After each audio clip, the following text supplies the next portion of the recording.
Hello students, so today we would be talking about cell. ठीक है, आज cell के बारे में बात करेंगे और सेल के बारे में आपको थोड़ा कुछ पता होगा। ठीक है, सेल क्या होता है, तो सेल की अगर मैं बात करता हूँ, ओके, सेल की अगर बात करते हैं तो सेल क्या है, कहाँ पाया जाता है। तो cell is found in every living organism. Cell कहाँ देखने को मिलेगा, तो cell is found in every living organism. ठीक है, सेल है क्या, तो cell is the basic unit और the fundamental unit of life. Basic unit, और we can also term it as the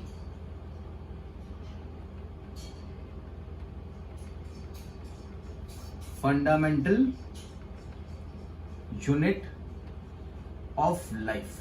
क्यों बेसिक यूनिट या फंडामेंटल यूनिट ऑफ लाइफ कहा गया, because every organism living organism is made up of cell. ठीक है, तो मैं लिख देता हूं, एवरी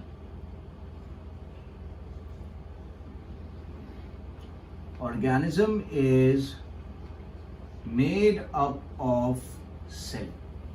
ठीक है, तो सेल क्या काम कर रहा है, अगर पूरा ऑर्गेनिज्म सेल से बना हुआ तो सेल काम क्या कर रहा है, तो सेल काफी सारे काम कर रहा है। एक तो सेल स्ट्रक्चरल सपोर्ट दे रहा है, it is providing the structural support. ठीक है,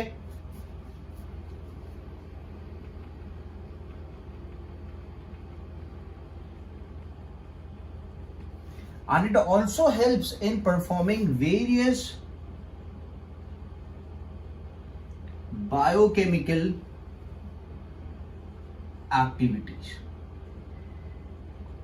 It also helps in performing various biochemical activities, और दूसरा काम क्या बोला मैंने, स्ट्रक्चरल सपोर्ट देता है। ठीक है, तो आप सेल को फंक्शनल यूनिट भी बोल सकते हो। क्या बोल सकते हो, फंक्शनल यूनिट भी बोल सकते हो, क्योंकि बायोकेमिकल एक्टिविटीज परफॉर्म कर रहे हैं। ठीक है, समझ में आया।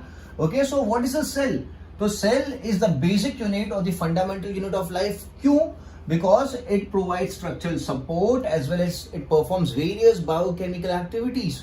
ओके, इसलिए we can also term it as the functional unit. It is found in every living organism, हर एक लिविंग ऑर्गेनिज्म में आपको सेल देखने को मिलेगा। ठीक है, तो एक एग्जाम्पल लेता हूं मैं ऐसा बोलता हूं कि यार, मैंने बोला कि ह्यूमन बॉडी या लिविंग ऑर्गेनिज्म का फॉर्मेशन सेल से होता है। तो जो सेल इनिशिएट होता है, initially there is a single cell, और फिर वो सेल डिवाइड करते हैं, they divide and they increase the number, they divide and they increase the number, and then there is the formation of living organism. ठीक है, तो जैसे कि मैंने बताया कि यार एक सेल से दो बनेंगे, फिर और दो बनेंगे,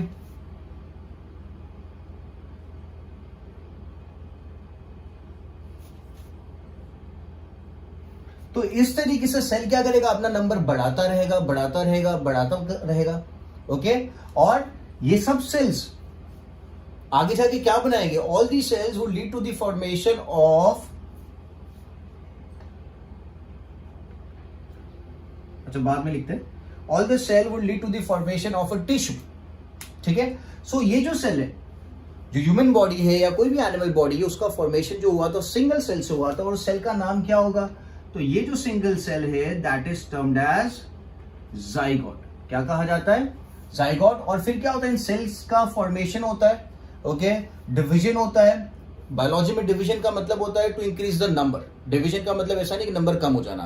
तो मैं ऐसा बोलूंगा कि सेल डिवाइड होकर उसने दो सेल्स बनाए, ये सेल ने डिवाइड होकर दो सेल्स बनाए।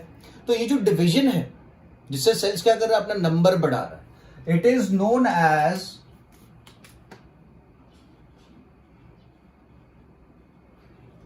माइटोसिस। क्या कहा जाता है इस डिवीजन को, माइटोसिस कहा जाता है। तो मैं यहां पे लिख देता हूं, mitosis is a process, mitosis is a process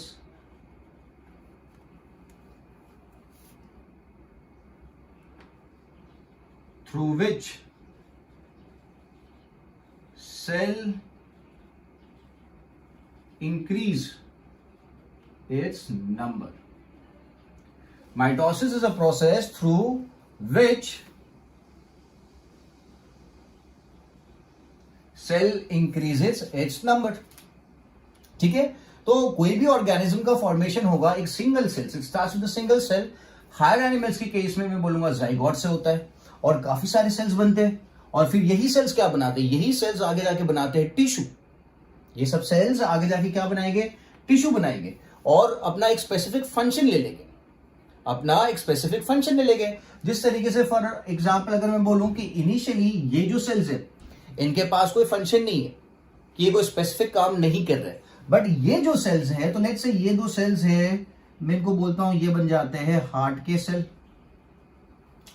ये दो सेल बन गए किडनी के सेल, ये दो सेल बन गए लिवर के सेल और ये दो सेल बन गए हेड सेल. ठीक है, तो यहां तक कोई स्पेसिफिक फंक्शन सेल के पास था नहीं. ओके, बट बाद में जब वो डिवाइड करते हैं तो उनके पास एक स्पेसिफिक फंक्शन आ जाता है. तो ये जो सेल्स जिनके पास स्पेसिफिक फंक्शन है, फॉर एग्जांपल लिवर का सेल है तो लिवर क्या काम करता है, बाइल प्रोड्यूस करता है, डाइजेशन में हेल्प करता है. किडनी क्या करती है, यूरिन बनाने का काम करती है, तो किडनी के सेल्स क्या करेंगे, यूरिन बनाने में हेल्प करेंगे. हार्ट क्या करता है, ब्लड को पंप करने का काम करता है, तो हार्ट के सेल्स क्या करेंगे, ब्लड को पंप करने का काम करेंगे. तो अभी ये जो सेल्स है इनके पास एक फंक्शन आ गया है, काम आ गया है. पहले सेल्स के पास काम नहीं था, अभी काम आ गया है. तो ये जो सेल्स है जिनके पास एक स्पेसिफिक फंक्शन है उन सेल्स को कहा जाता है डिफरेंशिएटेड सेल्स. क्या कहा जाता है,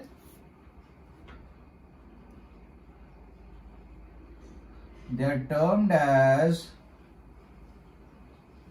differentiated cell, है ना. सो डिफरेंशिएटेड सेल्स को अगर डिफाइन करना हो तो कैसे करेंगे, sales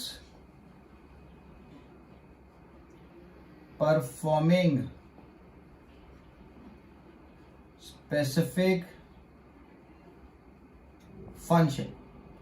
sales performing specific functions are termed as differentiated cells. मतलब ये जो कैटेगरी ऑफ सेल्स मैंने लिखी ये क्या हो गई, डिफरेंशिएटेड सेल्स की कैटेगरी हो गई. तो यार ये कौन है, विच आर दोस. ओके, सो ये इनके पास कोई स्पेसिफिक फंक्शन नहीं है. तो अगर स्पेसिफिक फंक्शन नहीं है तो उनको अपने नाम क्या दिया है, they are termed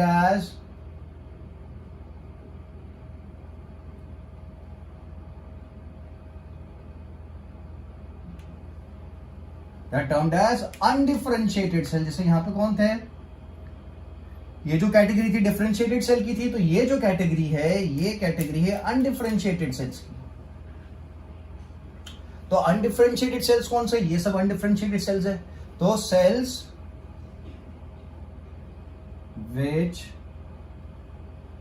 does not have a specific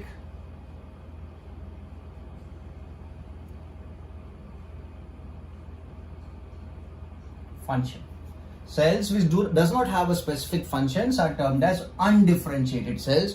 और जो सेल जिनके पास एक स्पेसिफिक फंक्शन होता है उन्हें क्या कहा जाता है, डिफरेंशिएटेड सेल्स कहा जाता है. तो इनिशियली जब बॉडी का फॉर्मेशन हो रहा था तो जाइगोट से सेल्स का डिवीजन होता गया, माइटोसिस होता गया और नए सेल्स बनते गए.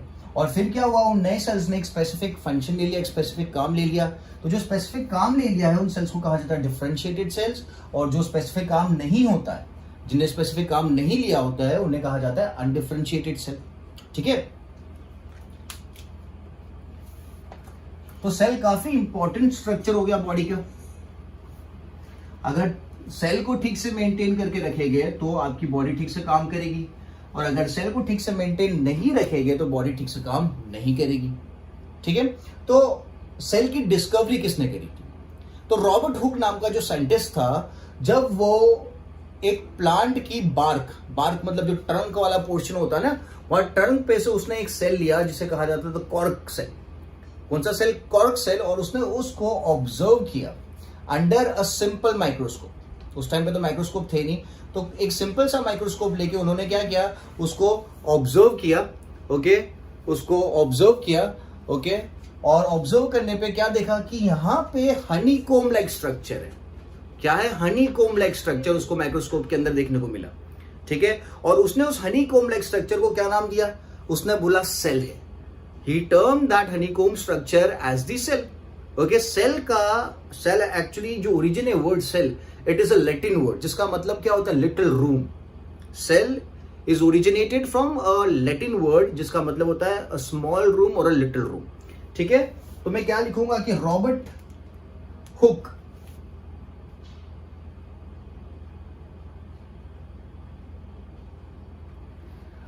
हुक ने क्या किया, he took a cork cell and he observed it under a microscope. He took a thin slice of cork, या फिर आप बोल सकते हो bark of a tree, trunk of a tree, उसमें से एक स्लाइस लिया उसने and observed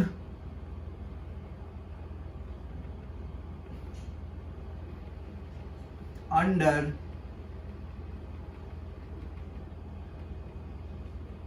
सिंपल माइक्रोस्कोप। ठीक है, and observe under simple microscope. तो जब उसने ये ऑब्जर्व किया तो what did he find,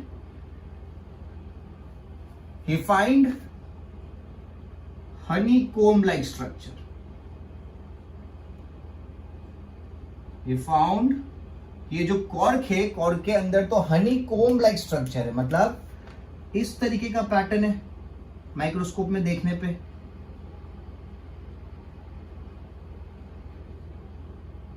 bee hive देखा है ना आपने, बी हाइव में इस तरीके का पैटर्न होता है।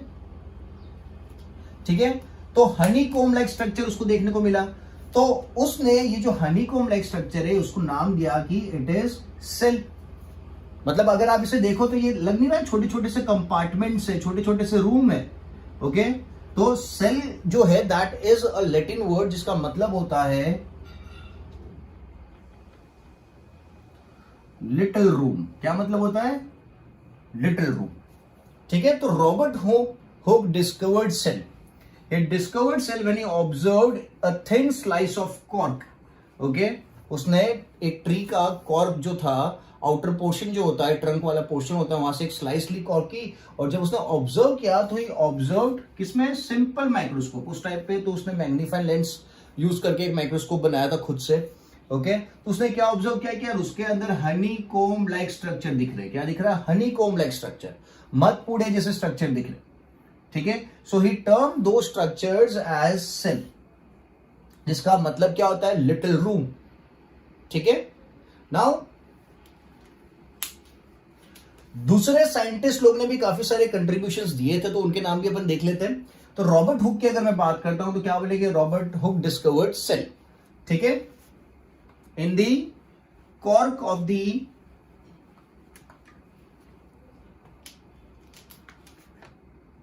discovered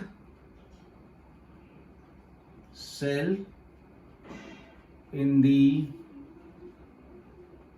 slice of cork. ठीक है, with the help of a simple microscope। चलेगा, with the help of the simple microscope में छोड़ देता हूं। ओके, दूसरा कौन था, so another guy was Leeuwenhoek।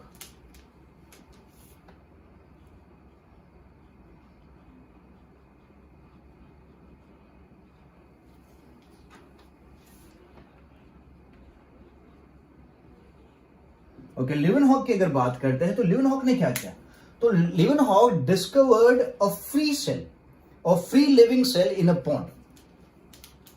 He discovered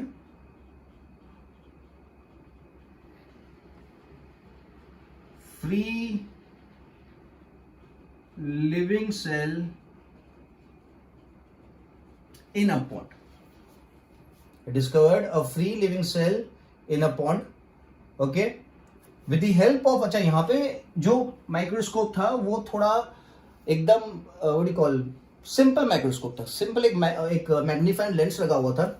okay, और यहाँ पे थोड़ा improved version of microscope use किया गया, थोड़ा better version of microscope use किया गया था, क्योंकि रॉबर्ट हुक ने जब डिस्कवर किया था दैट वाज द ईयर 1665। कौन से ईयर में डिस्कवर किया था, 1665 में डिस्कवर किया था। और लीवनहॉक ने डिस्कवर किया 1674 में। किसमें 1674 में, तो काफी ज्यादा डिफरेंस है। तो उस टाइम पीरियड में क्या हुआ, माइक्रोस्कोप का भी एडवांसमेंट हुआ, अच्छे माइक्रोस्कोप आने लग गए। तो लिवेनहॉक ने with the help of a good microscope, much better than the microscope used by Robert Hooke, उसने क्या ऑब्जर्व किया, ही ऑब्जर्व्ड और discovered a free living cell in a pond. Okay, अब यहाँ पे मैंने फ्री लिविंग का मतलब क्या हुआ, ये जो सेल था, ये सेल किसके अंदर था, ट्री के अंदर था।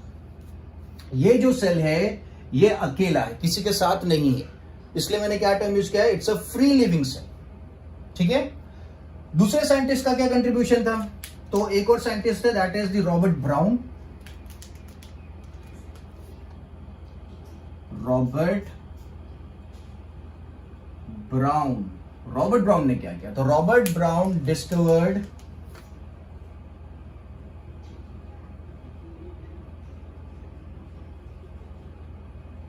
nucleus.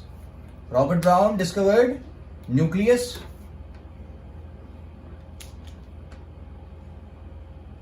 Nucleus is the center portion of the cell, or we can also term it as the brain of the cell. We can also term nucleus as the brain.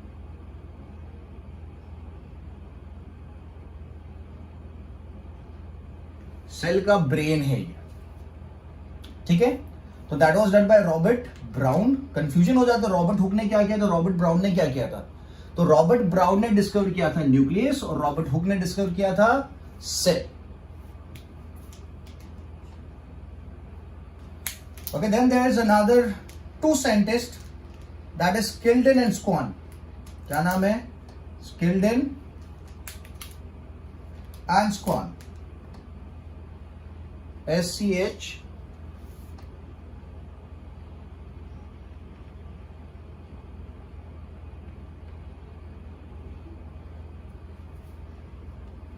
ठीक है। Schleiden and Schwann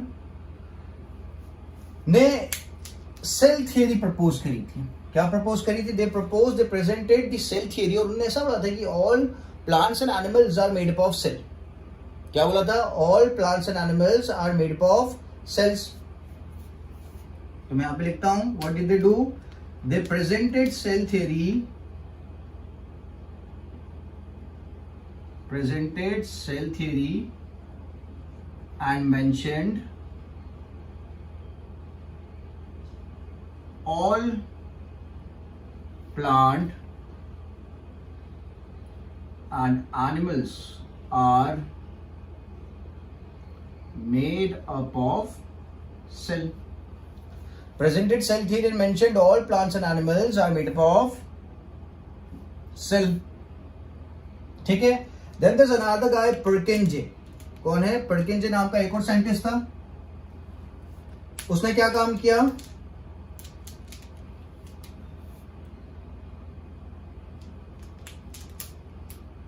he coined the term, ठीक है। there's another guy known as पर्किंजे। क्या काम किया Purkinje ने, तो he coined the term protoplasm. Protoplasm is cytoplasm plus nucleoplasm, या फिर सेल के अंदर का जो कंटेंट है, we can term it as the protoplasm. तो he coined the term protoplasm, coined the term protoplasm for liquid substance present inside cell, ठीक है, और the fluid which is present inside the cell. So that was coined by Purkinje, ठीक है। दूसरी बात, there's one more scientist, that is Virchow. वर्चो ने क्या काम किया, तो जो सेल थ्योरी थी, इस सेल थ्योरी में थोड़ा बहुत इंप्रूवमेंट दिया, और इंप्रूवमेंट देने के बाद उसने एक पॉइंट रखा that the new cells are formed from pre existing cell. तो मैं यहां पे लिखूंगा added one more point to cell theory, added one more point to the cell theory. उसका पॉइंट क्या था, उसका ये पॉइंट था कि new cells are formed from pre-existing cell. New cells are formed from pre-existing cell. जो नए cell का फॉर्मेशन होता है वो पुराने सेल से ही होता है. ठीक है, जैसे अभी अपन ने दिखाया था कि एक सेल डिवाइड करके दो सेल बना रहा है, तो जो दो सेल्स बने हैं उनका फॉर्मेशन किससे हुआ? पुराने सेल से हुआ. तो यही बात वर्चू ने बोली कि new cells are form from pre existing cells. ठीक है. दो और साइंटिस्ट है जो जिनने काफी इंपॉर्टेंट रोल प्ले किया, that is they developed microscope, और उन दोनों का नाम है नोल एंड रुस्का.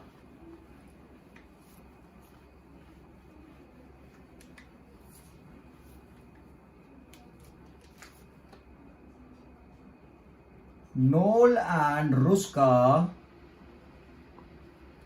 ये दो साइंटिस्ट थे जिनने क्या बनाया? They developed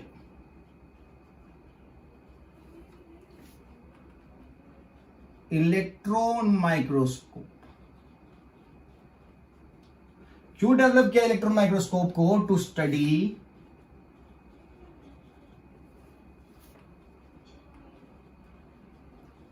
the complexity of the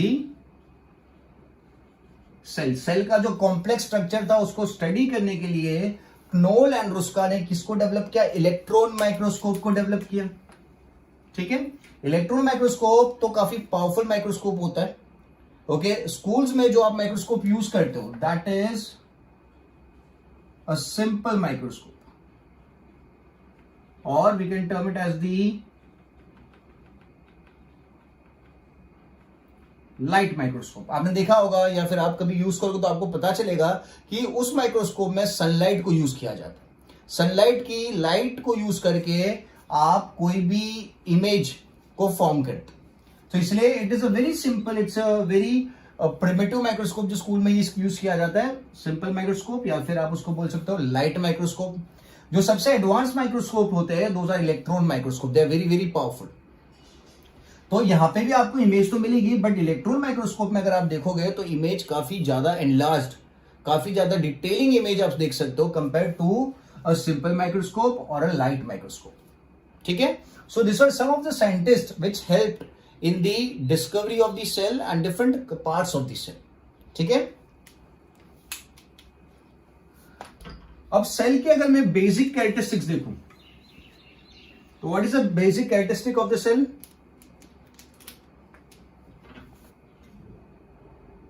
basic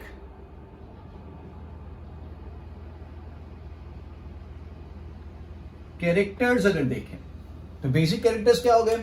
तो सेल का एक सबसे बेसिक कैरेक्टर ये है कि वो एक इंडिविजुअली लाइफ के जितने भी प्रोसेसेस है वो खुद मेंटेन और रेगुलेट कर सकता है. It can survive as an individual. They can perform all life sustaining activities on their own. They can perform all life sustaining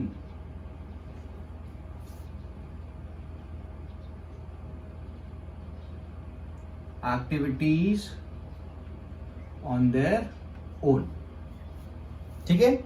अगर आप उन्हें फूड सप्लाई करो, खाना देते रहोगे उस सेल को, तो सेल क्या करेगा? वो सर्वाइव भी करेगा और आगे जाके अपना नंबर बढ़ाएगा भी. तो यहां पे क्या लिखा मैंने? They can perform all life sustaining activities on their own. वो खुद से परफॉर्म कर सकते हैं. Only you need to provide them as food. ठीक है. एक और इंपॉर्टेंट बात बेसिक कैरेक्टर जो सेल का है that is they contain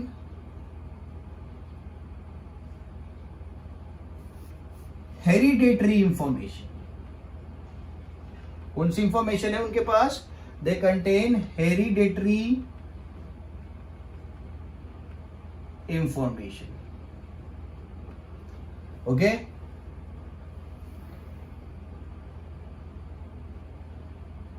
They have hereditary information present in an organelle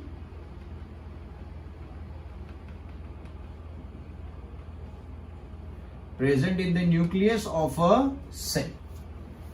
they contain hereditary information present in a nucleus of a cell. ठीक है, what is this hereditary information? So hereditary information का मतलब क्या होता है? वो information जो एक जनरेशन से दूसरे जनरेशन को पास ऑन होती है, वो इंफॉर्मेशन जो एक जनरेशन से दूसरे जनरेशन को पास ऑन होती जाती है. ठीक है, सो यहां पे अगर मैं हेरिडेटरी इंफॉर्मेशन या हेरिडेटरी मटेरियल की बात करूं, ओके, तो I am talking about DNA and chromosome. किसकी बात कर रहा हूं मैं? डीएनए और क्रोमोसोम की. Will talk about it later on as well. Okay, तो सेल के पास न्यूक्लियस होता है और न्यूक्लियस के अंदर क्या होता है? हेरिडेटरी इंफॉर्मेशन होती है. तो वो इंफॉर्मेशन पास ऑन होती जाती है from one parent to the another. ठीक है, जैसे कि अगर मैं बोलूं स्पर्म होता है और एग होता है, तो स्पर्म के पास क्या है? जेनेटिक इंफॉर्मेशन होगी. स्पर्म भी सेल हुआ, एग भी सेल हुआ. इनके पास क्या है? डीएनए है, जेनेटिक मटेरियल है. तो ये जब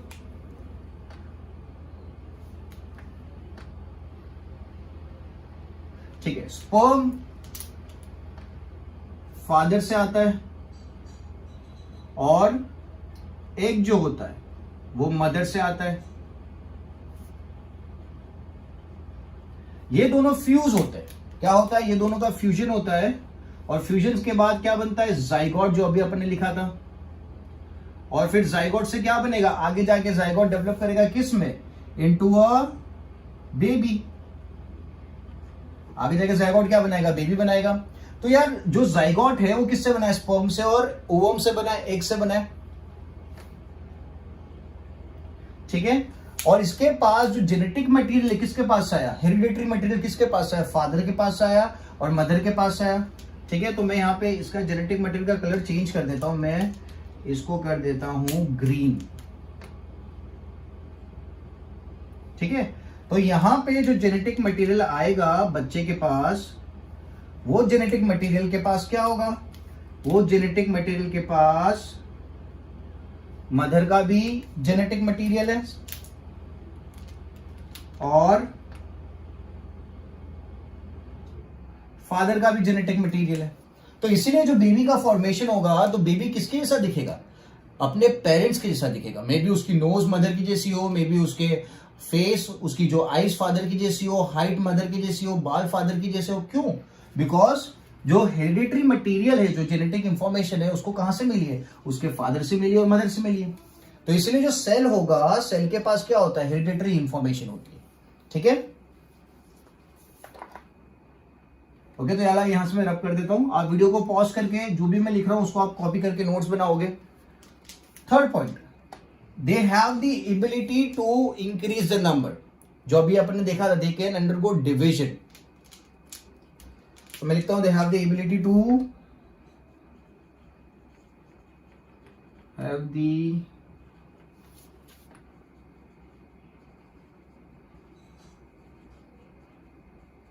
replicate independently. Okay, they can replicate independently. They are not dependent on anybody else for the division. जो मैंने बोला था माइटोसिस होता है ना, वो माइटोसिस के लिए वो लोग दूसरे के ऊपर डिपेंडेंट नहीं है. ठीक है, so they have the ability to replicate independently. मतलब मैं लिख दूंगा सेल डिवीजन. कौन सा टर्म लिखा था अपने सेल डिवीजन की जगह पे? एक और, दैट इज माइटोसिस करते हैं.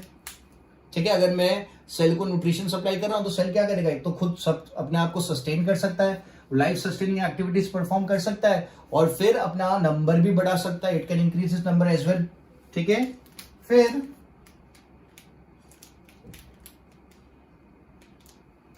दे show similar they show similar chemical composition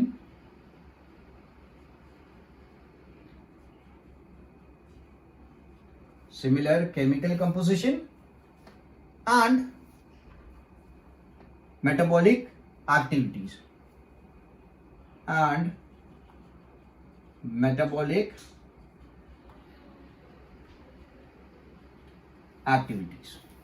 ठीक है, सो ये जो 4 मैंने चीजें लिखी है सेल के बेसिक कैरेक्टर्स हो गए। तो एक कैरेक्टर तो क्या हो गया, वो खुद को सस्टेन कर सकता है, वो काफी सारी एक्टिविटीज करके खुद को सस्टेन कर सकता है, खुद को अलाइव रख सकता है। आप खाली न्यूट्रिशन प्रोवाइड कर दो उसको। Okay, they have hereditary information, उनके पास जेनेटिक इंफॉर्मेशन होती है जो स्पर्म और एग के थ्रू आगे कैरी फॉरवर्ड होती जाती है। Third, they have the ability to replicate independently, वो सेल डिवीजन के थ्रू माइटोसिस करके रेप्लिकेट कर सकते हैं, अपना नंबर बढ़ा सकते हैं। And fourth, they show similar chemical composition and metabolic activities. जितने भी सेल्स अवेलेबल हो गए उनके पास एक सिमिलर केमिकल कंपोजिशन, उनका वो एक सिमिलर केमिकल कंपोजिशन से बने हुए, और जो मेटाबॉलिक एक्टिविटीज है हर एक सेल की क्या है, सेम है। ठीक है, so this are some of the basic characters जो पता होने चाहिए। ओके, आप वीडियो को पॉज करके जितनी भी डिटेलिंग्स मैं बोर्ड पे लिख रहा हूं उसको आप कॉपी कर सकते हो। ठीक है, नाउ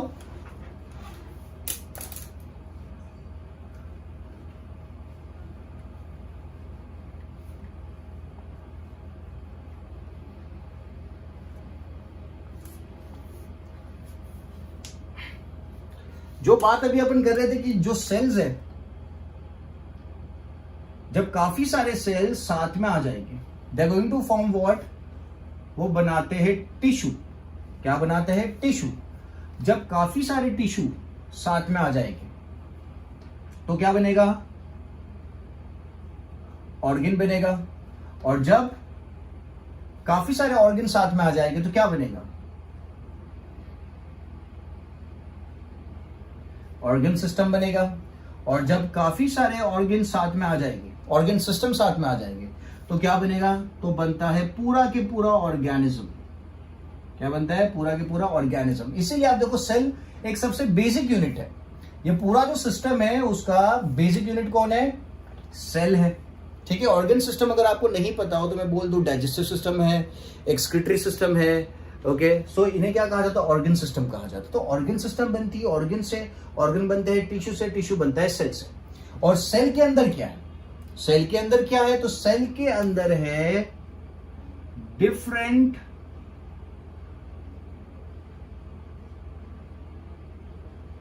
ऑर्गेनल्स। क्या है, डिफरेंट ऑर्गेनल्स प्रेजेंट है सेल के अंदर। ठीक है, और सेल क्या बना रहा है, काफी सारे सेल्स साथ में आके क्या बना रहे हैं, टिश्यू बना रहे हैं। काफी सारा टिश्यू साथ में आके ऑर्गन बना रहा है, काफी सारा ऑर्गन साथ में आके ऑर्गन सिस्टम बना रहा है, और ऑर्गन सिस्टम मिलके क्या बना रहे हैं, ऑर्गेनिज्म को बना रहे हैं। ठीक है, अभी ये जो मैंने बात बोली है तो ऑब्वियसली मैंने यहां पे बोला कि काफी सारे सेल्स टिश्यू बनाएंगे। ठीक है, तो जो लिविंग ऑर्गेनिजम्स होते हैं, लिविंग ऑर्गेनिज्म में दो टाइप के लिविंग ऑर्गेनिज्म होते हैं। लिविंग ऑर्गेनिज्म की अपन बात कर रहे हैं यहां पे, और लिविंग ऑर्गेनिज्म के पास जो सेल है उसकी बात कर रहे हैं। तो लिविंग ऑर्गेनिज्म को अगर अपन देखें तो जो लोअर लिविंग ऑर्गेनिजम्स है, जो अभी मैंने बात करी, वो इससे मैंने बोला कि यार उनके पास काफी सारे सेल्स हैं, दे हैव मेनी सेल। तो मेनी सेल की वजह से क्या हो रहा है, एक ऑर्गन सिस्टम बन रही है, एक ऑर्गेनिज्म का फॉर्मेशन हो रहा है, कॉम्प्लेक्स ऑर्गेनिज्म का फॉर्मेशन हो रहा है। बट यहां पे लिविंग ऑर्गेनिज्म में एक और वैरायटी होती है जिनके पास वो सिर्फ बने होते हैं सिंगल सेल से। किससे बने होते हैं, सिंगल सेल से। और जो ऑर्गेनिज्म एक ही सेल से बना हुआ है उस ऑर्गेनिज्म को कहा जाता है यूनिसेल्यूलर ऑर्गेनिज्म। क्या कहा जाता है, यूनिसेल्यूलर ऑर्गेनिज्म कहा जाता है। और जो ऑर्गेनिज्म मेनी सेल से बनता है, काफी सारे cells, that is termed as multicellular organism. ठीक है, unicellular organism and multicellular organism कहा जाएगा। ठीक है, जो यूनिसेल्यूलर ऑर्गेनिजम्स होते हैं वो क्या होते हैं, वो लोअर ऑर्गेनिजम्स होते हैं। लोअर मतलब ज्यादा डेवलप्ड नहीं होते, those are lower organisms, those are lower organism. ठीक है, और ये जो मल्टीसेल्यूलर ऑर्गेनिजम्स होते हैं दे आर हायर, या फिर मैं दूसरा टर्म यूज कर सकता हूं कॉम्प्लेक्स ऑर्गेनिजम्स। हायर या फिर कॉम्प्लेक्स ऑर्गेनिज्म आप उनको बोल सकते हो। ठीक है, अगर इसके एग्जाम्पल की मैं बात करूं तो इसके एग्जाम्पल में कौन आ जाएगा? अपन आ जाएगा खुद, because we are made up of many cells, we are multicellular. तो इसके एग्जाम्पल में मैं लिखता हूं ह्यूमन, ह्यूमन लिखते हैं। फिर क्या हो सकता है? प्लांट भी लिख सकते हैं यहाँ पे। ओके, तो मैं प्लांट भी लिख सकता हूं। और क्या लिख सकते हैं? तो यहां पे अपन लिख सकते हैं फंगाई, एनिमल्स, ह्यूमंस, एनिमल्स ही है, बट मैं यहां पे स्पेसिफाई कर देता हूं कि एनिमल्स को भी आप इंक्लूड कर सकते हो। ठीक है, एनिमल्स इंक्लूडिंग ह्यूमन। तो लोअर ऑर्गेनिज्म या फिर यूनिसेल्युलर ऑर्गेनिज्म में कौन आता है? तो उसमें आपको पता होना चाहिए, वी हैव एग्जांपल अमीबा। कौन है? अमीबा एक सिंगल सेल्ड ऑर्गेनिज्म है, एक ही सेल से बना हुआ है। दूसरा एग्जांपल क्या लिख सकते हैं यहाँ पे? तो यहाँ पे लिख सकते हैं क्लेमाइडोमोनास नाम का ऑर्गेनिज्म।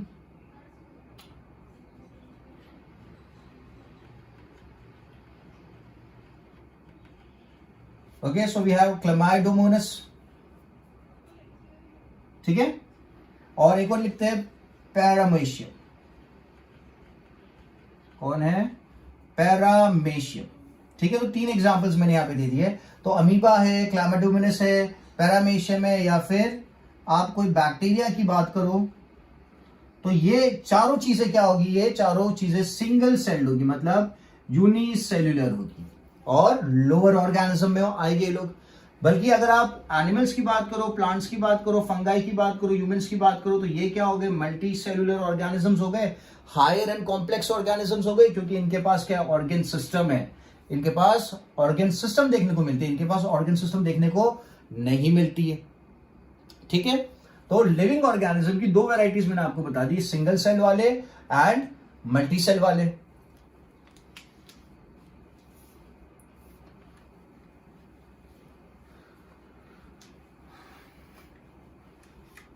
सो नाउ अगर अपन बात करें शेप की,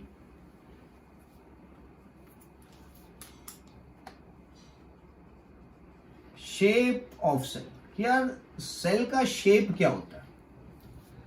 तो काफी सारे सेल्स ऐसे होते हैं जिनका शेप क्या होता है? फिक्स होता है, और काफी सारे सेल्स ऐसे होते हैं जिनका शेप चेंज होता रहता है। ठीक है, तो मैं लिखता हूं cells which can change shape। 2 category हुई इसमें भी कि यार वैसे सेल है जिनका शेप चेंज हो सकता है, और वैसे सेल्स जिनका शेप चेंज नहीं हो सकता है। तो यार which can change shape, उसके एग्जांपल में किसको ले लेते हैं? तो अमीबा को लेते हैं। अमीबा जो भी मैंने लिखा था अभी थोड़ी देर पहले, amoeba is a single celled organism जो अपना शेप चेंज कर सकता है। और दूसरा एक लेते हैं WBC. WBC is white blood cell, जो अपनी बॉडी के अंदर होता है। ठीक है, कौन सा सेल है? व्हाइट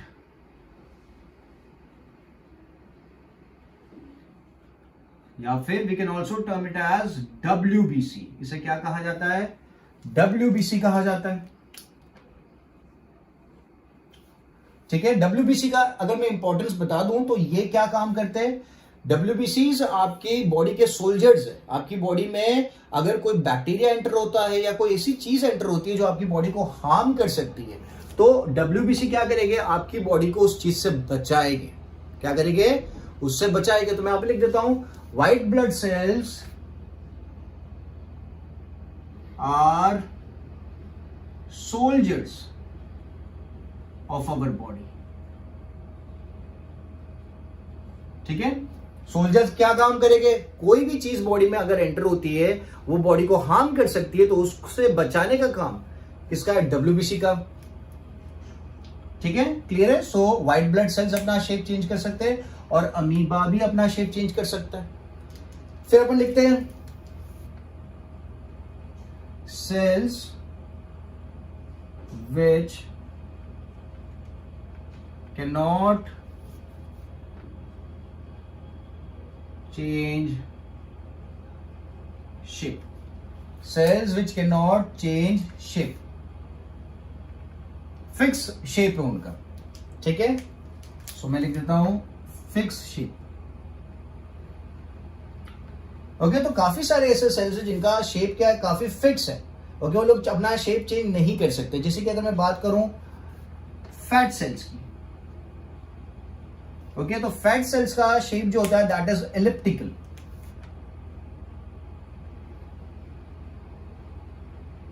एलिप्टिकल शेप है। ओके, अगर मैं बात करता हूं जो अभी अपन ने बनाया था ओवम, तो ओवम की अगर शेप की बात करते हैं तो दैट इज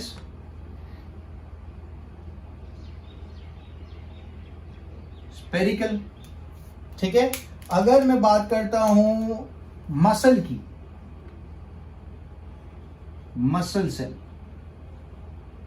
ओके, तो अगर मसल सेल की बात करते हैं तो मसल सेल जो होता है that is spindle shaped, that is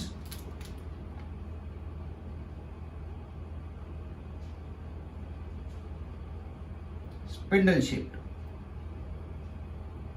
ठीक है, और अगर स्पर्म की बात करते हैं तो sperm is knob thread, sperm is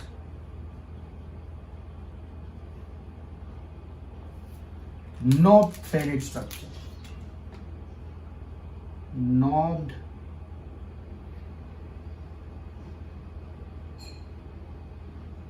threaded structure।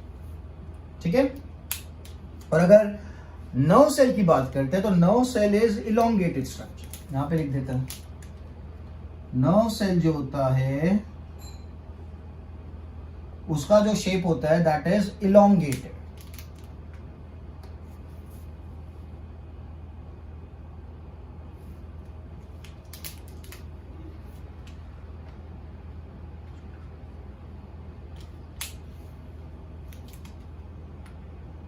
ठीक है, सो उसका जो शेप होता है that is elongated shape, elongated. ठीक है, जैसे अगर मैं यहां पे एक रिप्रेजेंटेशन दूं तो the nerve cell looks like this, nerve cell looks like this, nerve cells looks like this. Fat cells आपको थोड़े ओवल शेप के दिखेंगे, फैट सेल्स आपको थोड़े एलिप्टिकल शेप आप बोल सकते हो, या फिर आप ओवल शेप भी बोल सकते हो। ओवम की अगर बात करें तो ओवम आपको गोल दिखेगा, गोल। और अगर मसल सेल की बात करते हैं, स्मूथ मसल सेल, मैं यहाँ पे मेंशन करूंगा काफी टाइप के मसल सेल्स होते हैं, मैं यहाँ पे स्मूथ मसल्स की बात कर रहा हूं। तो स्मूथ मसल सेल्स की अगर बात करते हैं तो वो होते हैं स्पिंडल शेप,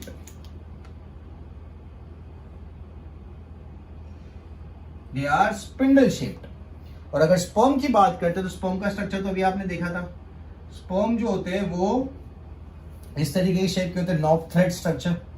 ठीक है, तो आप देख सकते हो कि ये जो शेप है सेल का ये चेंज नहीं होने वाला। फैट सेल्स, वो सेल्स जो चर्बी स्टोर करते हैं, ovum that is the gamete, spherical गोल होगा, मसल सेल स्पिंडल शेप्ड होगा, नॉब थ्रेड, स्पर्म जो होगा नॉब थ्रेड स्ट्रक्चर होगा, और जो नर्व सेल्स है जिनका काम होता है इंफॉर्मेशन कैरी करना, इंफॉर्मेशन को पास करना, that is termed as the elongated structure. ठीक है, इज दिस क्लियर? दूसरी घड़ी लाके देना। ओके, क्लियर है?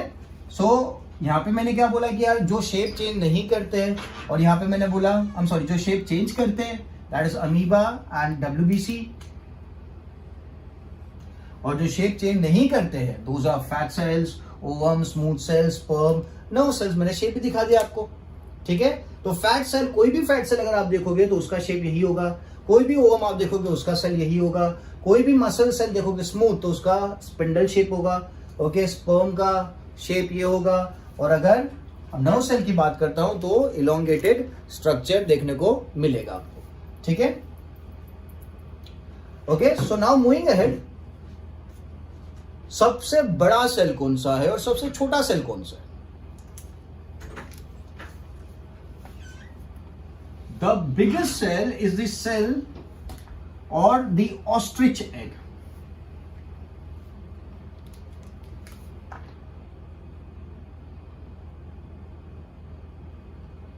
अगर आपको पूछा जाए कि सबसे बड़ा सेल कौन सा, बिगेस्ट सेल कौन सा है, तो आपका आंसर होगा it is going to be the ostrich egg.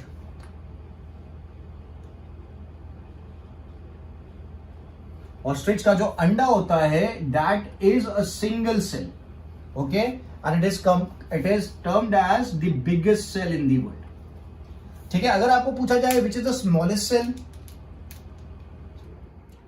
So that is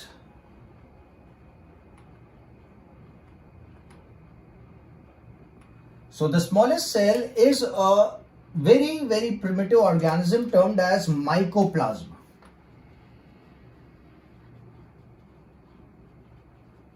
क्या बोलेंगे? Mycoplasma.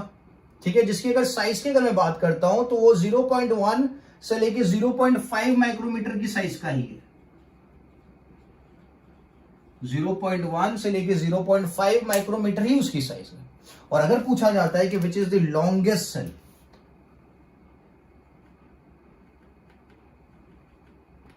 Which is the longest cell, तो जो सबसे लंबा सेल है that is the nerve cell. That is the nerve cell, जो भी अपन बात कर रहे थे. इसका काम क्या होता है? इंफॉर्मेशन कैरी करना. ओके, इट कैरीज द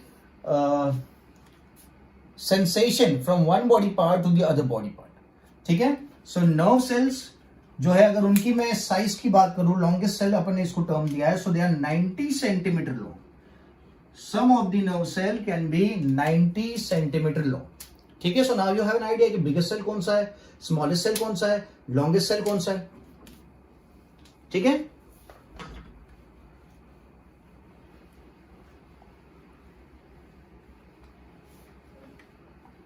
अभी कोई भी सेल को अगर अपन देखेंगे, if we take any of the cell, world में से कोई सा भी सेल अगर आप उठा के लिया उसको चेक करोगे माइक्रोस्कोप के अंदर, तो we find 3 common structures in a cell. There are 3 common structure.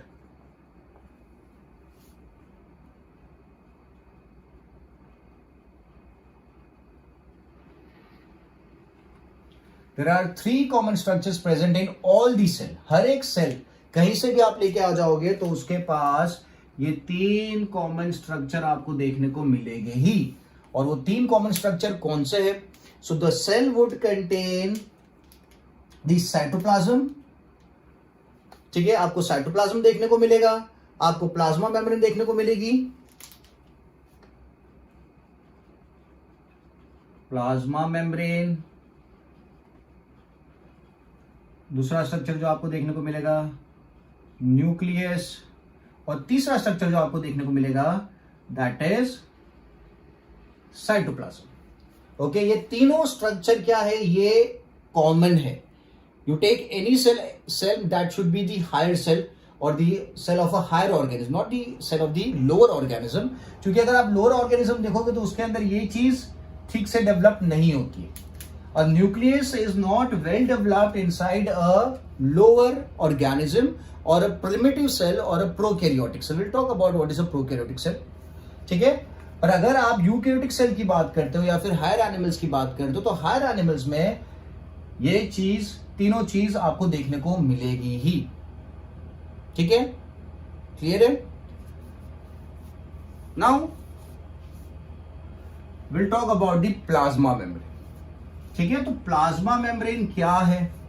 तो प्लाज्मा मेम्ब्रेन की अगर बात करें, so this is the outer most layer of the cell.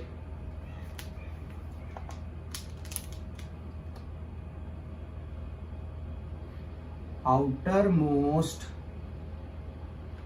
Layer of cell. अब मैं स्पेसिफाई कर देता हूं कौन से सेल में. तो आउटर मोस्ट लेयर ये है, this is of the animal cell.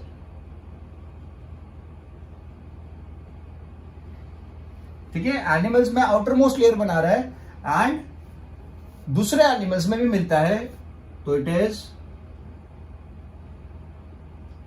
Also found in, कहां देखने को मिलेगा? प्लांट सेल में देखने को मिलेगा, फंगाई में देखने को मिलेगा एंड बैक्टीरिया में भी देखने को मिलेगा. ठीक है, तो जो प्लाज्मा मेम्ब्रेन है वो आउटर मोस्ट लेयर है एनिमल सेल में, और दूसरे सेल्स में मतलब प्लांट सेल में, फंगाई में, बैक्टीरिया में आउटर मोस्ट लेयर नहीं है, बट प्रेजेंट तो है, ठीक है। किससे बना है? तो ये बनता है प्रोटीन्स एंड लिपिड से। और plasma membrane is made up of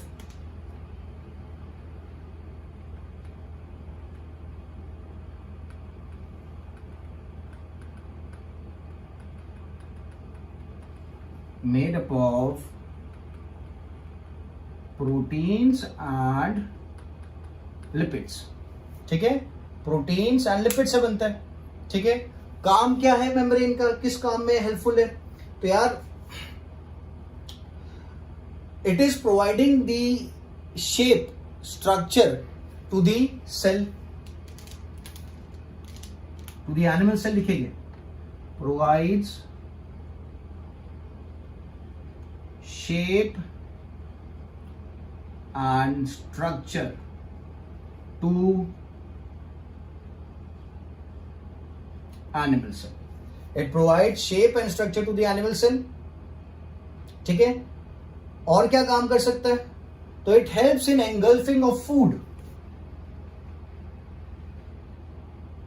एक पॉइंट डाल देते इसमें,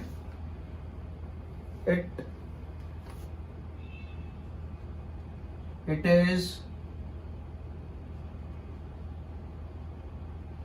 सेमी परमिएबल बोल सकते हैं, या फिर सिलेक्टिवली परमिएबल। मतलब सब चीजें ये मेम्ब्रेन के थ्रू पास नहीं हो सकती, कोई कोई चीजें ही पास हो सकती है। इसलिए क्या लिखा है? सेमी परमिएबल है या फिर सिलेक्टिव परमिएबल है, ठीक है।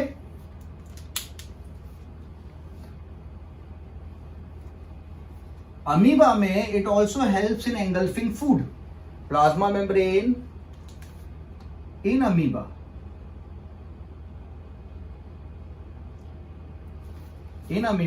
plasma membrane helps in engulfing of food, ठीक है। और उस प्रोसेस को क्या कहा जाता है? एंगल्फिंग ऑफ फूड के प्रोसेस को कहा जाता है endocytosis.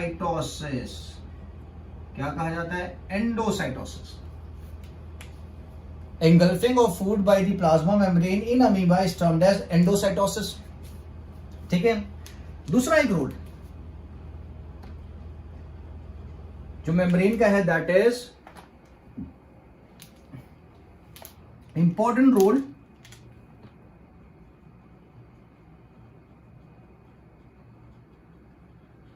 Role of plasma membrane is transport of material. Important role of plasma membrane is transport of material, ठीक है।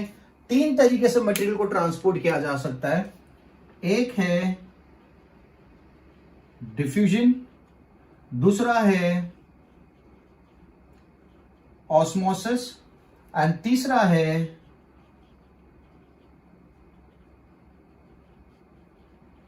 एक्टिव ट्रांसपोर्ट, ठीक है। Important role of plasma membrane is transport of material, which is one of the important role. और इसमें कौन से process है? Diffusion, osmosis and active transport, ठीक है। So what is diffusion? Diffusion is movement of gas from its higher amount towards the lower amount, ठीक है। Diffusion को मैं सिंपली डिफाइन कर रहा हूं।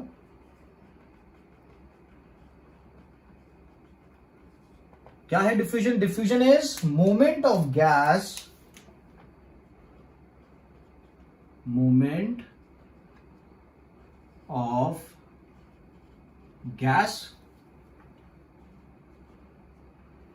लिक्विड भी ले लो या सॉलिड ले लो, फ्रॉम इट्स हायर अमाउंट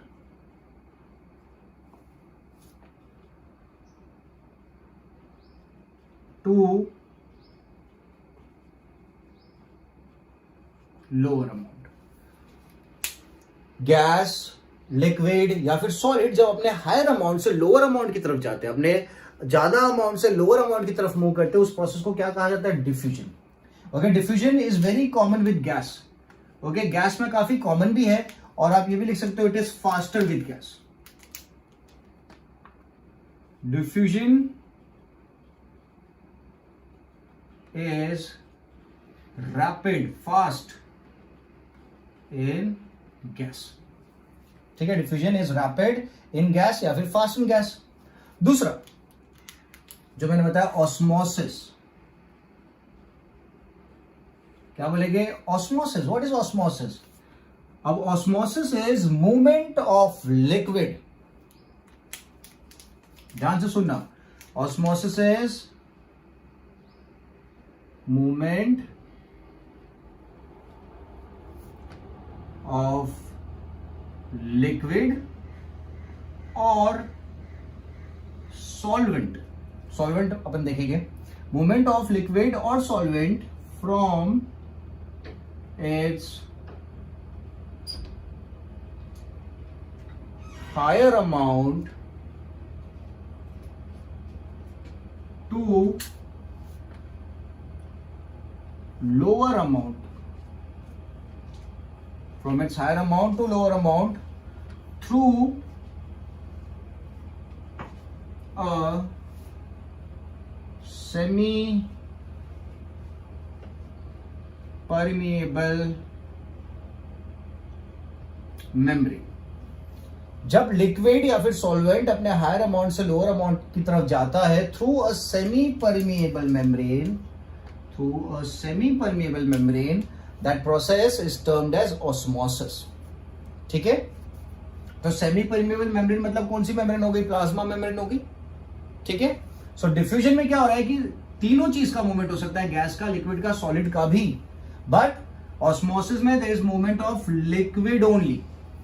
ठीक है, और तीसरा मैंने जो ट्रांसपोर्ट बोला दैट इज एक्टिव ट्रांसपोर्ट। कौन सा ट्रांसपोर्ट बोला?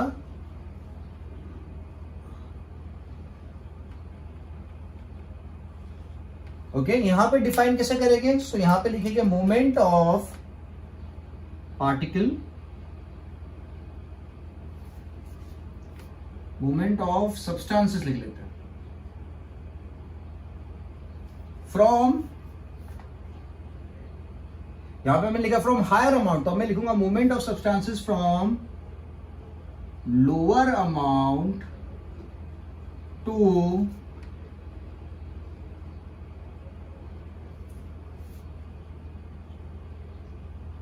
higher amount, movement of substances from lower amount to higher amount by using energy। क्या यूज किया जा रहा है? पे एनर्जी को यूज किया जा रहा है। तो आपको याद रखना है, जब भी कोई चीज मूव करेगी, मूवमेंट होगा of substances from lower to higher, कम अमाउंट से ज्यादा अमाउंट की तरफ जाएगी। ओके, नीचे से ऊपर की तरफ जाएगी। फॉर एग्जाम्पल, अगर आप कोई माउंटेन के ऊपर हो साइकिल लेके, तो आपको माउंटेन से नीचे आने के लिए पैडलिंग करने की जरूरत है क्या? नहीं, आपकी एनर्जी नहीं वेस्ट होगी। आप साइकिल के ऊपर बैठ जाओ, साइकिल ऑटोमेटिकली रोल डाउन हो जाएगी। बट अगर आप माउंटेन के नीचे हो और आपको माउंटेन क्लाइंब करना है, तो यस, आपको पैडल करना पड़ेगा, आपकी एनर्जी यूज होगी। ठीक है, तो जब मैं बोलता हूं चीजें अपने हायर अमाउंट से, मतलब टॉप से लोअर अमाउंट की तरफ जाती है, तो वहां पे कोई एनर्जी की रिक्वायरमेंट नहीं है। यहां पे भी हायर से लोअर की तरफ जा रही है तो एनर्जी की रिक्वायरमेंट नहीं है। बट जब चीजें अपने लोअर से हायर की तरफ जाती है, तब क्या चाहिए होता है? That is requirement of energy. किसका रिक्वायरमेंट है? एनर्जी का रिक्वायरमेंट है। तो यहां पे मैं लिख देता हूं, अच्छा, अपनी बॉडी के अंदर जो एनर्जी है, उस एनर्जी को कहा जाता है केमिकल एनर्जी। क्या कहा जाता है? केमिकल एनर्जी कहा जाता है। और उस केमिकल एनर्जी का नाम है एटीपी। क्या नाम है? एटीपी। एटीपी से केमिकल एनर्जी।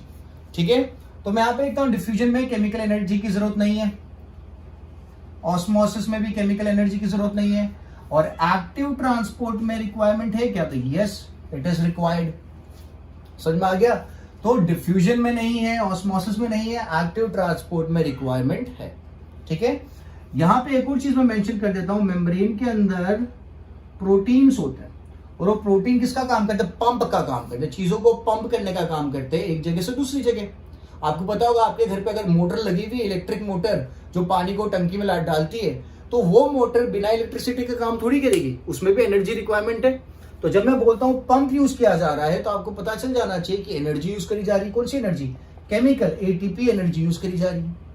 ठीक है, तो ये 3 तरीके से मेम्ब्रेन क्या करेगी, चीजों को ट्रांसपोर्ट करेगी। डिफ्यूजन के थ्रू ट्रांसपोर्ट कर सकती है, ऑस्मोसिस के थ्रू ट्रांसपोर्ट कर सकती है, एंड एक्टिव ट्रांसपोर्ट के थ्रू ट्रांसपोर्ट हो सकता है। ठीक है, अपने सेल्स के अंदर काफी सारी बायोकेमिकल एक्टिविटीज होती है, काफी सारे बायोकेमिकल रिएक्शंस होते हैं, तो एक वेस्ट प्रोडक्ट बनता है सेल के अंदर जिसे कहा जाता है CO2। ठीक है, तो CO2 को आपको बॉडी के बाहर निकालना पड़ेगा। आपको पता है CO2 is not good for your health, okay, your oxygen is good for your health. तो जो आपका सेल है,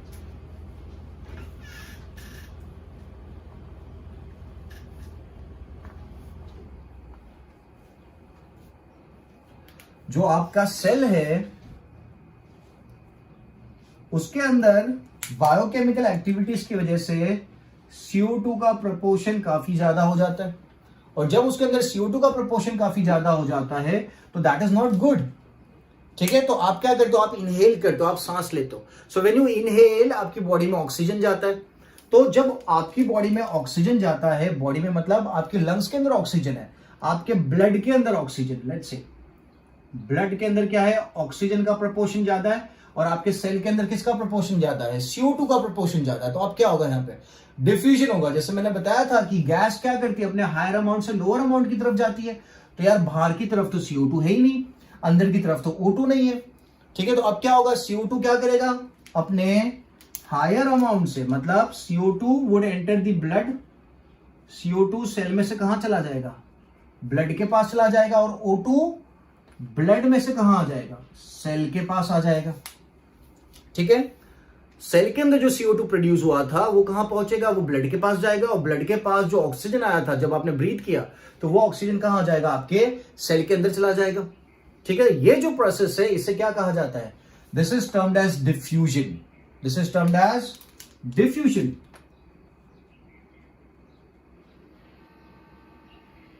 that is exchange of gases, that is exchange of gases। ठीक है,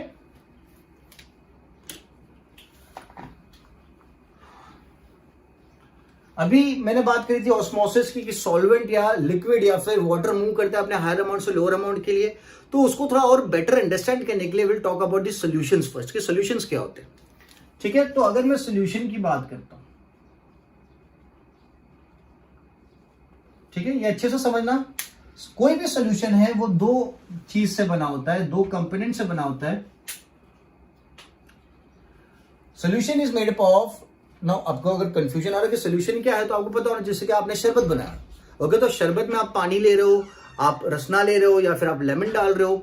ठीक है, तो ये जो चीज मेरी 2 कंपोनेंट के मिक्स होने की वजह से उसे सॉल्यूशन कहा जाता है। ठीक है, तो सॉल्यूशन के 2 पार्ट्स होते हैं। एक पार्ट जो होता है which is the main part, आप बोल सकते हो, ओके,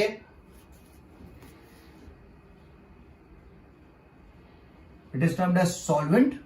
और दूसरा जो पार्ट होता है उसको क्या कहा जाता है, उसे सोल्यूट कहा जाता है। So we have a solvent and we have a solute. ठीक है, तो जो बात अभी मैंने करी कि आप अगर लेमन वाटर बना रहे हो, ठीक है, नींबू पानी बना रहे हो, तो आप नींबू पानी में क्या करोगे, आप पानी लेते हो और पानी में क्या डालते हो, आप लेमन डालते हो, पानी में आप लेमन जूस डालते हो। ठीक है, तो पानी क्या करता है, लेमन जूस को अपने अंदर डिसॉल्व कर लेता है, अपने अंदर मिक्स कर लेता है। तो सॉल्वेंट क्या चीजें होती है, सॉल्वेंट वो चीजें होती है विच डिसॉल्व्स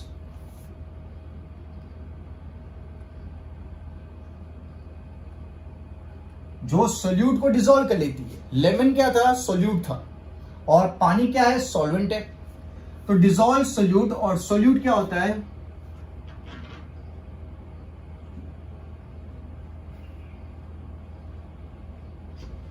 ठीक है, आपको ये समझ में आना चाहिए। मैंने यहां क्या लिखा है, सॉल्वेंट वो चीजें होती है जो सोल्यूट को डिसॉल्व कर लेती है, डिसॉल्व सोल्यूट, और सोल्यूट वो चीजें जो सॉल्वेंट के अंदर मिक्स हो जाती है, डिसॉल्व हो जाती है। अगर आप शरबत की बात करें, लेमन वाटर की बात करें, तो लेमन वाटर वाले केस में सॉल्वेंट क्या हो गया, पानी हो गया, और आपका सोल्यूट क्या हो गया, तो सोल्यूट हो गया लेमन हो गया, सोल्यूट क्या हो गया, लेमन हो गया। ठीक है, आप चाय बनाते हो तो चाय में सॉल्वेंट क्या है, तो चाय में सॉल्वेंट होता है मिल्क और सोल्यूट क्या है, तो चाय पत्ती। चाय पत्ती जो होती है वो सोल्यूट हो गई और आपका सॉल्वेंट क्या हो गया, मिल्क हो गया। ठीक है, तो हर एक सॉल्यूशन में दो चीजें होगी, सॉल्वेंट एंड सोल्यूट। ठीक है, अब आपको एक और बात याद रखनी है कि अगर कोई सॉल्यूशन अपन कंसीडर करते हैं, if you consider a solution, अगर उस सॉल्यूशन में सॉल्वेंट का अमाउंट ज्यादा है और सोल्यूट का अमाउंट कम है, अगर कोई सॉल्यूशन है जिसके पास, क्योंकि सॉल्यूशन में सॉल्वेंट और सोल्यूट तो दोनों हो गए, तो अगर कोई सॉल्यूशन है जिसके पास सॉल्वेंट का प्रोपोर्शन ज्यादा है और सोल्यूट का प्रोपोर्शन कम है, तो उस सॉल्यूशन को कहा जाता है, it is termed as dilute solution बोल सकते हैं, या फिर दूसरा टर्म है हाइपोटोनिक सॉल्यूशन। ठीक है, वो सॉल्यूशन जिसके पास सॉल्वेंट का अमाउंट ज्यादा है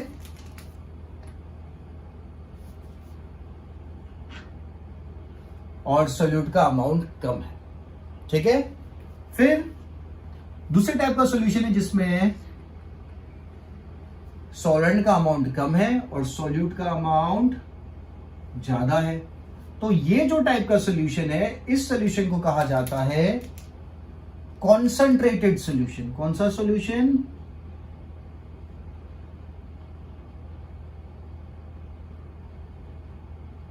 कॉन्सेंट्रेटेड सॉल्यूशन कहा जाता है, या फिर इट इज टर्म्ड एज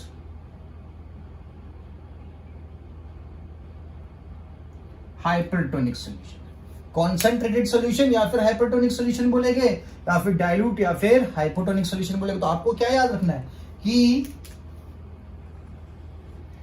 जो डाइल्यूट सॉल्यूशन है या फिर हाइपोटोनिक सॉल्यूशन है, उसके पास सॉल्वेंट का प्रोपोर्शन ज्यादा होता है। सॉल्वेंट को आप कंसीडर कर सकते हो एज वाटर, सॉल्वेंट को कंसीडर किया जाता है वाटर, पानी। और सोल्यूट वाले केस में अगर मैं हाइपोटोनिक की बात कर रहा हूं, तो हाइपोटोनिक में सोल्यूट का अमाउंट कम है। सोल्यूट कुछ भी हो सकता है, it could be chai patti, it could be lemon, it could be Rasna. ठीक है, कम है तो आप बोलोगे it's a hypotonic solution. But अगर मैं बोलता हूं कि यार सोल्यूट में प्रोपोर्शन ज्यादा है सोल्यूट का, तो आप बोलोगे इट्स अ कॉन्सेंट्रेटेड सॉल्यूशन या फिर हाइपोटोनिक सॉल्यूशन। ठीक है, क्लियर है। तो अगर यहां पे मैं ऑस्मोसिस की बात करता हूं, अपन दो सॉल्यूशन लेते हैं। कौन सा सॉल्यूशन, एक सॉल्यूशन हो गया आपका कॉन्सेंट्रेटेड, दूसरा हो गया हाइपोटोनिक। अगर ये दोनों सॉल्यूशंस को मैं पास पास में रखता हूं, तो यहां पे क्या होगा, ऑस्मोसिस होगा। ओके, देखो ये याद हो जाना चाहिए। अगर कोई सेल है, एनिमल सेल ले लेते हैं,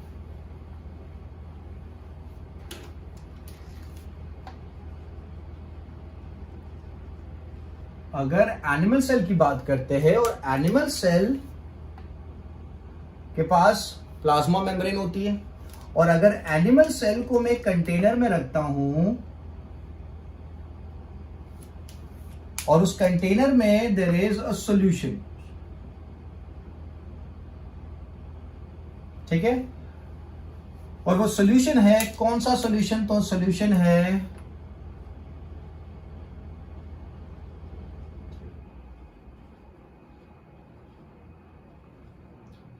कॉन्सेंट्रेटेड सॉल्यूशन। कौन सा सॉल्यूशन, कॉन्सेंट्रेटेड सॉल्यूशन है। कॉन्सेंट्रेटेड सॉल्यूशन मतलब उसके पास पानी कम है, उसके पास सॉल्वेंट का प्रोपोर्शन कम है। ठीक है, अब ये जो सेल होगा, सेल के अंदर भी सॉल्यूशन तो होगा ही ना, सेल के अंदर भी काफी सारा चीजें अवेलेबल है, काफी ज्यादा सॉल्वेंट और सोल्यूट प्रेजेंट हो गए। ठीक है, अब क्या मैंने यहां पे लिखा है, सॉल्वेंट कम है, ओके, कॉन्सेंट्रेटेड सॉल्यूशन है। तो सेल के अंदर का जो सॉल्वेंट है, सेल के अंदर का जो पानी है, वो निकल के बाहर सॉल्यूशन में आ जाएगा, और जब वो बाहर निकल के आ जाएगा तो आपका सेल क्या हो जाएगा, श्रिंक हो जाएगा। क्योंकि चीजें क्या करती है, अपने हायर अमाउंट से लोअर अमाउंट की तरफ मूव करती है। तो मैंने बोला सेल के अंदर सॉल्वेंट का प्रोपोर्शन क्या है, ज्यादा है। तो अगर सेल के अंदर सॉल्वेंट का प्रोपोर्शन ज्यादा है, सॉल्यूशन के अंदर तो कम है, तो सॉल्वेंट क्या करेगा, अपने हायर अमाउंट से लोअर अमाउंट की तरफ जाएगा।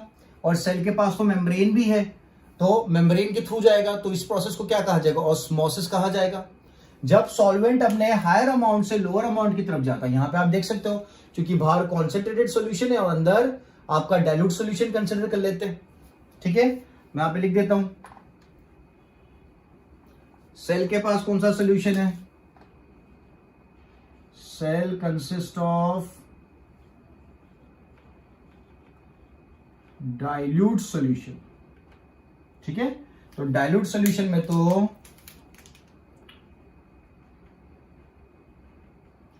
सॉल्वेंट हाई होता है, तो क्या होगा? सॉल्वेंट अपने हायर अमाउंट से लोअर अमाउंट की तरफ जाएगा through the semi permeable membrane, okay. तो जब सेल के अंदर का सॉल्वेंट लिक्विड पार्ट अगर बाहर आ जाता है तो सेल क्या हो जाएगा? तो सेल श्रिंक्स, सेल क्या हो जाएगा? श्रिंक हो जाएगा, okay. The proper term is the cell is termed as plasmolysed cell. क्या कहा जाता है सेल को? प्लाज्मोलाइज्ड सेल कहा जाता है। और पानी बाहर चला गया, सेल श्रिंक हो गया, तो जो प्रोसेस था, इस प्रोसेस को कहा जाता है प्लाज्मोलाइसिस। क्या कहा जाता है? प्लाज्मोलाइसिस कहा जाता है। जब आप कोई एनिमल सेल को आप रखते हो हाइपरटोनिक सॉल्यूशन के अंदर या फिर कॉन्सेंट्रेटेड सॉल्यूशन के अंदर, तो क्या होता है? सेल के अंदर का जो सॉल्वेंट है बाहर चला जाता है, सॉल्यूशन के अंदर चला जाता है और सेल श्रिंक हो जाता है। सेल क्या हो जाता है? श्रिंक हो जाता है, ठीक है। द सेल श्रिंक्स, ठीक है। तो बायोलॉजिकल टर्म में वो जो श्रिंक हो गया सेल को, उसको क्या कहा जाएगा? उसे कहा जाएगा प्लाज्मोलाइज सेल। और जो प्रोसेस था उसे कहा जाएगा प्लाज्मोलाइसिस। और यहां पे हुआ क्या? ऑस्मोसिस हुआ। जो solvent water that is moving out of the cell towards the concentrated solution, it is termed as osmosis, ठीक है। समझ में आ गया? सेल क्या हो गया? प्लाज्मोलाइज्ड हो गया। I am sorry, cell plasmolysed हो गया, श्रिंक हो गया, ठीक है। अभी सेम अपन बात करते हैं। मैं क्या करता हूं, यहां पे सेल के बाहर जो सॉल्यूशन था उसको चेंज कर देता हूं, ठीक है।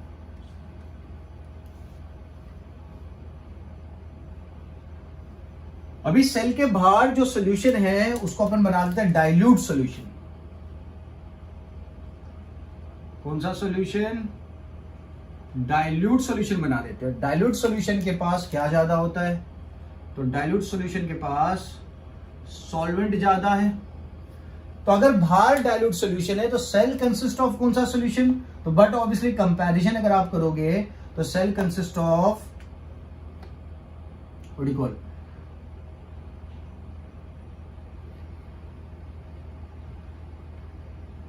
Concentrated solution. तो कंसेंट्रेटेड सॉल्यूशन के पास तो सॉल्वेंट क्या होगा? कम होगा। तो अब मूवमेंट क्या होगा?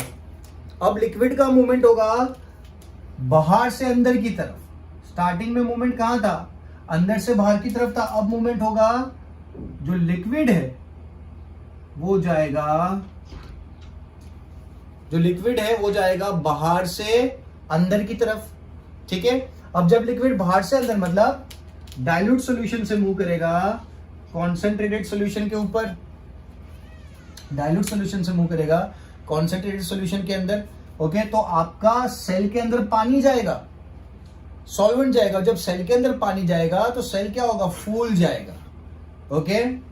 सेल क्या हो जाएगा? फूल जाएगा, ओके। Cell swells, okay. और जब सेल स्वेल हो जाता है उस सेल को कहा जाता है टर्जिड सेल। जब सेल के अंदर पानी जाएगा तो सेल स्वेल हो जाएगा, ओके। और सेल को क्या कहा जाएगा? It is termed as a turgid cell, ठीक है। और एनिमल सेल में क्या होता है कि जब सेल टर्जिड होता है ना, तो टर्जिड होने के बाद सेल, अगर एनिमल सेल है तो वो बर्स्ट हो जाता है। क्या हो जाता है? बर्स्ट हो जाता है, ठीक है। क्योंकि जैसे कि बलून है, बलून के अंदर अगर आप हवा भरते जाओगे, सेल है उसके अंदर पानी एंटर होता जाएगा, तो एक टाइम पे क्या होगा? जो प्लाज्मा मेम्ब्रेन है वो टूट जाएगी और सेल बर्स्ट हो जाएगा, ठीक है। एनिमल सेल बर्स्ट होता है, प्लांट सेल बर्स्ट नहीं होता, ये आपको याद रखना है। प्लांट सेल क्यों बर्स्ट नहीं होता? विल टॉक अबाउट इट, ठीक है। क्लियर है? अब एक और बात, यहां पे डाइल्यूट सॉल्यूशन था, अब अंदर बाहर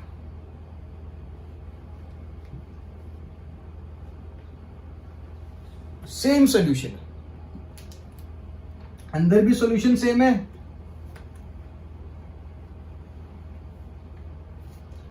सेल के अंदर सॉल्वेंट हाई है और सोल्यूट कम है, और बाहर सराउंडिंग में भी क्या है, सॉल्वेंट हाई है और सोल्यूट लेस है। तो उस केस में सॉल्वेंट मूव नहीं करेगा, बिकॉज सॉल्वेंट का अमाउंट दोनों जगह सेम है, ठीक है। अगर मूवमेंट होगा, लेट्स से थोड़ा सॉल्वेंट अगर बाहर जाता भी है तो इतना ही सॉल्वेंट वापस अंदर आ जाएगा, जो नेट मूवमेंट होगा वो सेम होगा, ठीक है। If small amount of water is moving out of the cell, then that particular amount of water is again going to enter the cell, ठीक है। तो जो नेट मूवमेंट हो जाएगा वो सेम हो जाएगा, या फिर आप बोलो जीरो हो जाएगा, ठीक है, क्योंकि जितना बाहर गया उतना ही अंदर आएगा। तो उस केस में अगर बाहर भी सॉल्वेंट सेम है, अंदर भी सेम है, तो सेल क्या हो जाएगा, सेल लूज हो जाएगा, cell would become like a jelly, तो सेल बिकम्स फ्लैसिड सेल। क्या हो जाएगा, सेल फ्लैसिड सेल हो जाएगा, या फिर जेली लाइक, ठीक है, क्योंकि पानी जितना अंदर जा रहा है उतना ही पानी बाहर आ रहा है, ठीक है। तो आपको याद रखना है कि अगर सेल के बाहर कॉन्सेंट्रेटेड सॉल्यूशन है तो सेल क्या हो जाएगा, श्रिंक हो जाएगा, प्लाज्मोलाइज्ड हो जाएगा। अगर सेल के बाहर डाइल्यूट सॉल्यूशन है तो सेल क्या हो जाएगा, टर्जिड हो जाएगा, स्वेल हो जाएगा, ठीक है। और अगर सेल के बाहर जो सॉल्यूशन अवेलेबल है जिसका सॉल्वेंट सेल के अंदर और सेल के बाहर सेम है, उस सॉल्यूशन को कहा जाता है आइसोटोनिक सॉल्यूशन। क्या कहा जाता है,